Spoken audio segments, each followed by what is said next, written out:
Now, there was a time in my life when I found the non-affirming arguments to be convincing, but that is no longer the case. To be very honest with you all, I'm not exactly sure when it happened. It wasn't like a switch that flipped.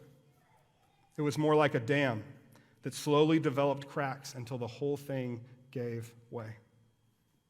See, the cracks started forming when I met LGBTQ plus folks who deeply loved and pursued God. Then the cracks got bigger when I met queer Christians who had suffered through the horrors of conversion therapy but still followed Jesus.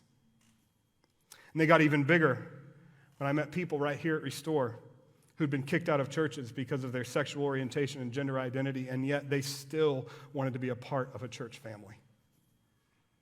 And then, when I began to dig deeply into Scripture, the dam burst. And I began to apply the same exegetical and interpretive approach to the 6 passages about homosexuality that I do with everything else in Scripture. I began asking questions about context and culture and language, and when I did, I came to the conclusion that the homosexuality being forbidden in the Bible bears no resemblance to the loving, monogamous, spirit-filled same-sex relationships of my queer siblings.